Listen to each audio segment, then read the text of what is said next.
잘 맞이하셨습니까? 기쁘고 행복한 가운데 한 해를 시작하셨습니까?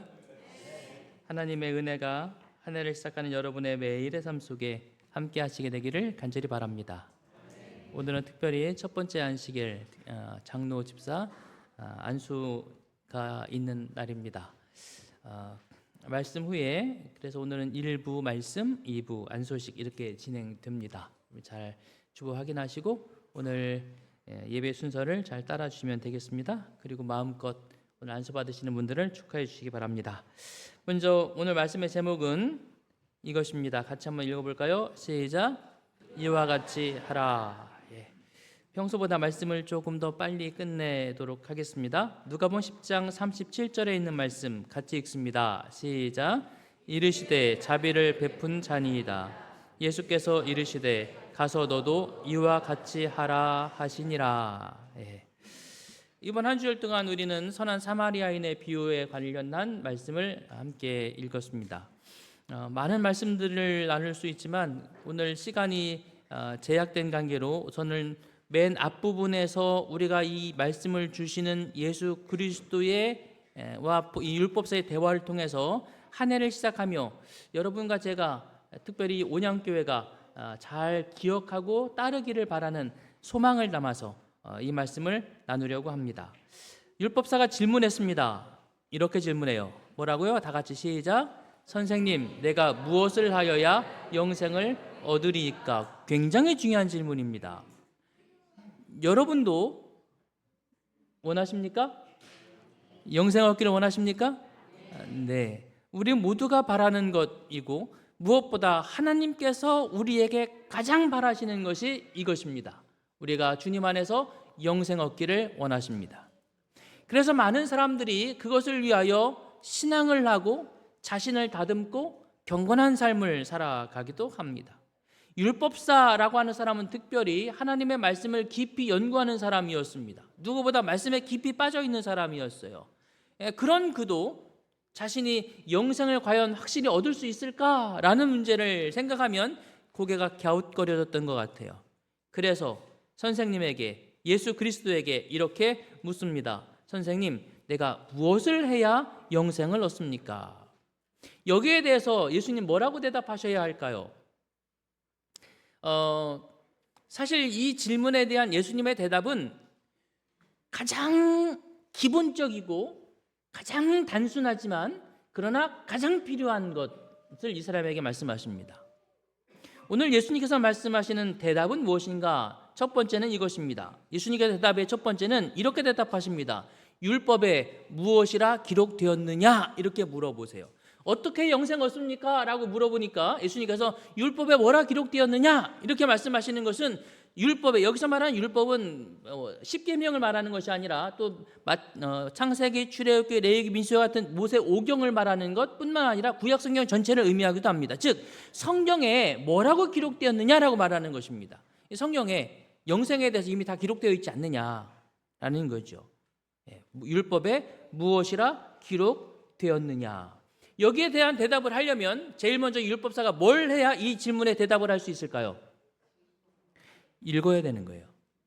예수님의 첫 번째 대답은 뭐냐면 어떻게 영생을 얻습니까? 아주 간단한 대답이에요. 성경 읽어봤지? 그 말이에요. 성경 읽어봤지? 여러분, 예수님의 첫 번째 대답은 너희가 성경을 읽어보았느냐라는 질문입니다. 가장 기본적인 단계입니다. 결코 가볍지 않은 대답입니다. 여러분도 영생을 얻기를 원하십니까? 하나님의 뜻을 발견하기를 원하십니까? 어렵고 힘든 곳에 그 대답이 있는 것이 아닙니다. 뭐 하라고요? 성경 읽어봐라. 성경 읽어봐라. 그러므로 사랑하는 믿음의 성도 여러분, 성경을 읽는 것이 우리 믿음의 시작이라는 사실을 명확히 하시게 되기를 간절히 바랍니다.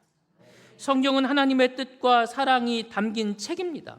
말씀을 보는 것은 우리의 신앙의 시작이며 하나님의 뜻을 아는 첫 걸음입니다. 이 첫 걸음을 떼지 않고 그 다음 걸음을 결코 나아갈 수 없습니다. 그러므로 이 한 해 여기 계신 여러분 모두가 말씀을 읽는 성도들이 되시기를 간절히 바랍니다. 이게 가장 기본이라고요. 이거 안 하면 그 다음 단계는 아예 꿈도 꾸지 마세요. 이렇게 얘기해요. 지난 한 해는 여러분이 얼만큼 말씀을 보셨습니까? 지나간 한 해 너무 연연하지 마시고 오늘 다시 새롭게 결심하시기 바랍니다. 뭐 하는 삶을 살자? 말씀 읽는 삶을 살자. 이 율법책을 내 입에서 떠나지 말게 하며 주야로 그것을 묵상하여 그 안에 기록된 대로 다 지켜 행하라. 그리하면 내 길이 평탄하게 될 것이며 내가 형통하리라. 주야로 그것을 묵상하여 그랬어요. 주야라고 했는데 보통 아침 애들 더 많이 하시는 것 같아요. 재림교인들은 삶의 루틴이 있습니다. 특별히 온양교인들의 삶의 루틴이 있어요. 아침에 일어나면 카톡하고 올려요. 뭐가 오죠? 말씀이 와요. 말씀이 와요. 지금 시대 실물교훈이 거의 맞춰가고 있고 다음에 선교적 교회에서 정한 생애빛은 분량이 많지 않아서 책을 만드는 가운데 한 주씩 만들려고 하니까 너무 페이지가 적어서 그냥 생애빛 전체를 책으로 만들었어요. 매일매일 읽을 분량을 아예 인쇄해 드렸습니다. 이렇게 끝나면 책을 받으실 텐데 매일매일 책을 받으시면 거기 일요일, 월요일, 화요일 다 있어요. 그래 읽으시면서 밑줄 그으시고 그 다음에 말씀 묵상하시고 그 다음에 금요일 안식일 날 오셔서 그 중에 한 가지 나누시면 되도록 그렇게 아예 책 전체를 만들어 놓았습니다. 말씀을 꼭 읽으시길 바랍니다. 또 한편에서는 밴드를 통해서 1년 4번째 성경 통독 읽기를 시작을 했습니다. 중간에 들어오셔도 됩니다. 밴드에 들어오셔서 함께 아침마다 올라오는 말씀을 유튜브로 같이 들어오니까 들으시면서 읽으셔도 되고 그렇게 하신 다음에 또 일상을 사시면서 계속 들으셔도 됩니다. 그런 것들을 하는 이유가 말씀을 읽는 것이 우리 신앙의 첫 번째이기 때문에 그렇습니다. 저녁 때는 또 뭐 해야 되죠? 교과 공부하고 주무셔야 돼요. 공부할 게 참 많죠? 말씀이 여러분의 삶에 늘 같이 하기를 간절히 바랍니다. 그 대답 뒤에 그 다음 하신 말씀이 이것입니다. 율법에 무엇이라 기록되었으며 읽어보았느냐 그거죠. 두 번째가 뭐냐면 내가 어떻게 읽느냐라는 것입니다. 읽었으면 읽었지. 그 다음 얘기가 뭐라고요? 어떻게 읽느냐? 이게 무슨 말씀일까요? 앉아서 읽느냐, 서서 읽느냐, 컴퓨터로 읽느냐, 스마트폰으로 읽느냐, 아니면 책으로 읽느냐, 그런 이야기가 아니에요. 책을 읽는 방법과 수단에 대한 이야기가 아니라 그 말씀을 읽고 내가 그 말씀을 어떻게 이해하느냐라고 하는 것에 대한 이야기입니다. 똑같은 것을 읽어도 그것을 읽고 느끼는 사람마다 각각 다 다르죠. 그래서 말씀 묵상할 때 보면 똑같은 말씀 읽고 감동받는 게 다 다르고 같은 문장에서도 생각들이 다 다름을 알게 됩니다. 왜 그런가 하면 그냥 읽고 넘어가는 것이 아니라 그 말씀에 대하여 생각하고 묵상하고 내 삶에 적용하기 때문에 그런 것입니다.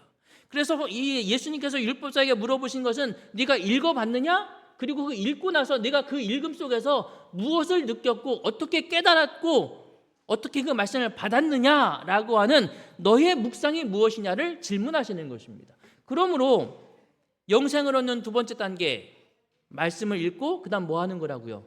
깊이 묵상하는 것입니다. 말씀을 읽는 건 마치 산에 가는 것과 같습니다. 그런데 묵상하는 건 뭐냐면 산에 가서 산삼 캐는 것과 같아요. 산에 가서 산삼 캐보셨습니까? 저나 여러분 똑같군요. 산에 가서 버섯은 채취해 보셨습니까? 제가 얼마 전에 산에 갔다가 노루궁뎅이 버섯을 아시죠? 근데 노루궁뎅이 버섯이 너무 작아서 손톱만 하더라고요. 아쉽지만 그냥 놓고 왔어요.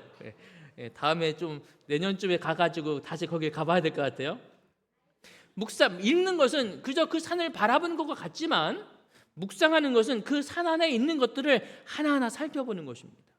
어떤 이는 산삼을 보게 될 것이고 어떤 이는 저처럼 노루궁뎅이 버섯을 보게 될 것이고 어떤 이는 그 속에는 다람쥐를 보게 될 것이고 어떤 이는 그 밑에 피어있는 작은 꽃을 볼 수도 있습니다. 그리고 그것을 바라보면서 야 여기 이런 것이 있네? 이게 무엇일까? 그리고 그것을 기뻐하고 감사하고 얻어오는 것, 그게 말씀을 묵상하는 것입니다. 그저 성경을 읽고 지나가는 것이 아닙니다. 깊이 명상하시고 그 말씀이 나에게 주시는 하나님의 음성을 들으시는 경험을 갖게 되기를 간절히 바랍니다. 그래서 제가 화면에 이렇게 적었어요. 묵상은 뭐다? 산삼이다. 읽는 것에서 넘어가 그렇게 자신에게 적용시키고 깊이 명상할 때 그것이 여러분의 진짜 생명 있는 말씀이 된다는 사실을 꼭 기억하시고 여러분이 묵상하시고 묵상을 함께 나누시게 되기를 간절히 바랍니다. 이 율법학자는 읽었을 뿐만 아니라 말씀을 묵상한 사람이었습니다. 그래서 예수님께서 너는 어떻게 읽느냐? 네가 그 말씀을 읽고 묵상한 결과가 뭐냐? 라는 질문에 이 율법학자가 이렇게 대답하죠. 대답하여 이르되 내 마음을 다하며 목숨을 다하며 힘을 다하며 뜻을 다하여 주 너희 하나님을 사랑하고 또한 내 이웃을 내 자신같이 사랑하라 하였나이다. 이것이 성경 전체의 내용을 함축한 가장 핵심 있는 제가 발견한 말씀입니다. 그렇게 대답했어요. 말씀 묵상 잘했습니까? 예. 제가 이 화면에 제가 준비된 말씀은 아니지만 갑자기 생각나서 말씀드리지만 성경 전체를 읽고 자신이 묵상한 결과를 이야기하는데 대답하여 이르되 여기서부터 하였나이다까지 시간 얼마나 걸렸을 것 같아요? 한 30초도 안 걸려요. 내 마음을 다하며 목숨을 다하며 힘을 다하며 뜻을 다하여 주 너희 하나님을 사랑하고 또한 내 이웃을 내 자신같이 사랑하라. 15초밖에 안 걸리는 것 같아요. 더 천천히 30초로 읽을까요? 오케이. 성경 전체를 정말 한 30초 정도 되는 단어로 다 요약을 했어요. 참 훌륭한 율법사 맞습니까? 예. 여러분 말씀 묵상 그 영적 친교 시간에 몇 분 하라고 그래요? 개인당 몇 분? 2분. 예. 2분도 짧죠? 이 사람은 30초. 깊이 묵상할수록 짧아지는 것 같아요.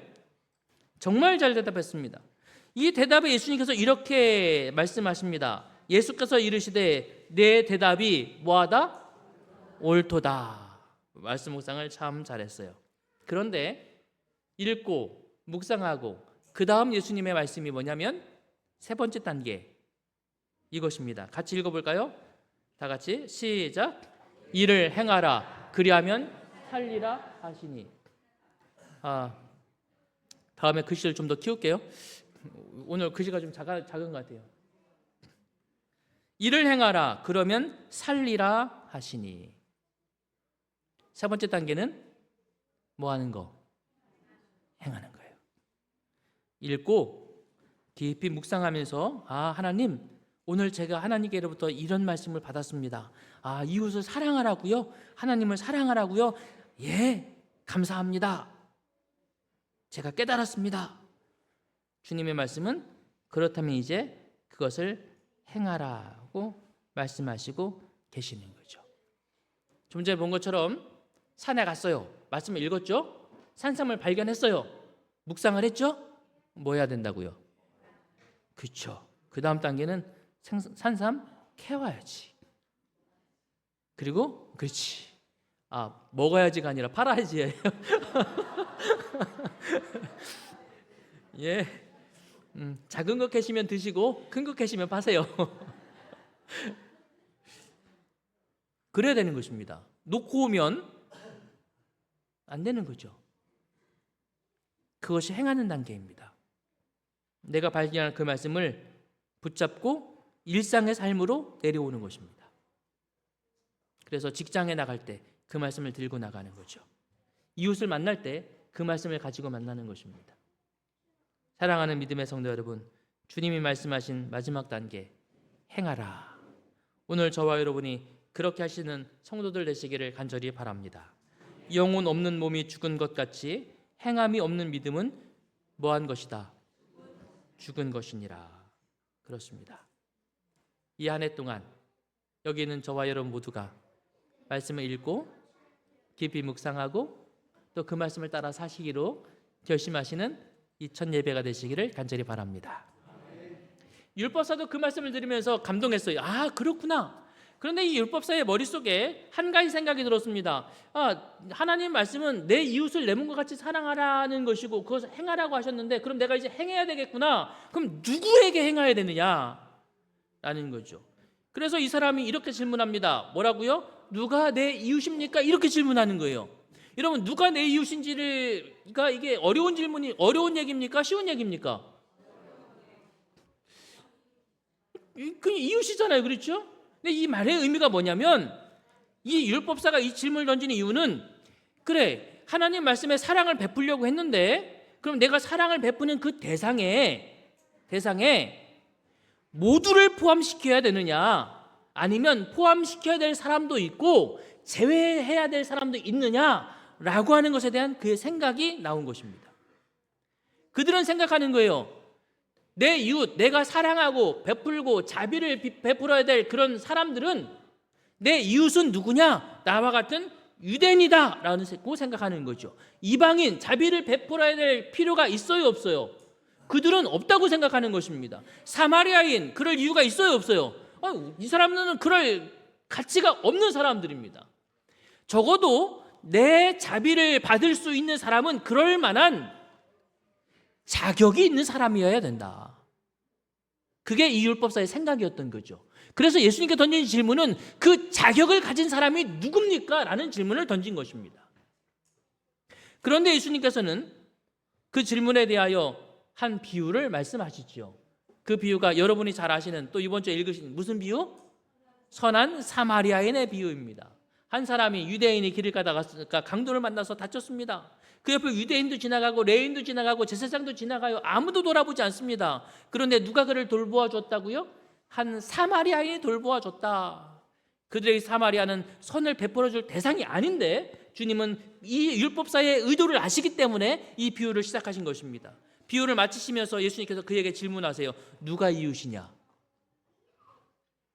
누가 이웃이냐? 즉각 대답을 하면 그 선한 사마리아인이죠, 이렇게 대답해야 되지만, 율법학자는 그 말도 하기가 싫어요. 그래서 그냥 뭐라고요? 자비를 베푼 자니이다. 그런데 예수님께서 그에게 말씀하시기를 네가 그렇게 해라. 사랑하는 여러분, 예수님의 대답은 뭐냐면, 자비를 베풀면 안 되는 사람은 이 세상에 있다 없다? 없다. 네가 이 사람은 사마리아인이라 안 되고, 이 사람은 이방인이라 안 되고, 이 사람은 세리라 안 되고, 이 사람은 창녀라 안 되고, 이 사람은 죄인이라 안 되고, 그렇게 수많은 벽들을 세워놓지만, 그러나 사실은 그들 모두가 다 네가 말씀을 적용하고 실천해야 될 사람들이다. 그들 모두가 하나님의 말씀으로 다가가야 될 사람들이다. 그들 모두가 내 이웃이다라고 말씀하시는 거죠. 그러므로 사랑하는 믿음의 성도 여러분, 오늘 우리에게 있어서 이웃이 누구입니까? 혹 우리의 마음속에 이 사람은 나와 이웃이 아니야 라고 단정 지어놓은 사람들이 혹 있습니까? 교인이 아닌 사람은 이웃이 아니다, 그렇게 생각하지 않으시죠? 네. 사람들이 다 손가락질하는 그 마을에 그 망나니 같은 사람이 있다면 그 사람 제 이웃입니까? 아닙니까? 이웃이에요? 아니에요? 이웃이에요. 누군가가 나를 괴롭히고 힘들게 하는 그 사람이 있다면 그 사람은 이웃 아니죠. 나를 힘들게 하니까 이웃입니까? 그 사람도 이웃입니다. 혹 우리 마음속에 아무리 그래도 목사님, 하나님, 제가 이 사람은 이웃으로 여길 수 없습니다 라는 사람이 혹 있으십니까? 솔직하게 고백하셨어요. 오늘 이 아침 주님의 말씀을 다시 한번 마음속에 새기시게 되기를 바랍니다. 주님께서 나에게 오늘 말씀하세요. 말씀 읽어봐라. 말씀 읽으시겠습니까? 그 말씀을 깊이 묵상해라. 그렇게 하시겠습니까? 그 말씀 속에서 주께서 우리에게 말씀하시는 것처럼 사랑을 베풀고 자비를 베풀어라. 그렇게 하시겠습니까? 거기에 벽을 세우지 않게 되기를 결심하십니까? 오늘 저와 여러분 모두가 그렇게 함으로 율법학자가 물어봤고 우리가 간절히 사모하는 영생을 위한 4가지 가르침을 기억하시게 되기를 간절히 바랍니다. 말씀을 보고 말씀을 묵상하고 말씀대로 행할 때 그 누구에게도 자비를 베풀지 못할 사람이 없다는 사실을 다시 한번 마음에 담고 우리 모두가 이 한 해 동안 주님의 자녀로 말씀 안에서 살아가는 한 해가 되시기를 주님의 이름으로 축원합니다. 기도하겠습니다. 하늘에 계신 감사하신 하나님 우리 아버지, 오늘 저희들에게 말씀하여 주셔서 감사합니다.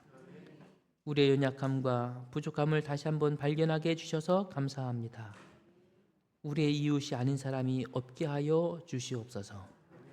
세상을 향하여 또 우리의 이웃을 향하여 믿음의 형제를 향하여 언제나 사랑과 자비의 손길을 내어놓을 수 있는 그러한 그리스도인이 되게 하여 주시옵소서. 주께서 우리에게 그렇게 하신 것처럼 우리도 우리의 형제에게 이웃에게 그렇게 할 수 있도록 은혜 베풀어 주시옵소서. 우리를 사랑하시는 예수 그리스도의 이름으로 기도하옵나이다. 아멘.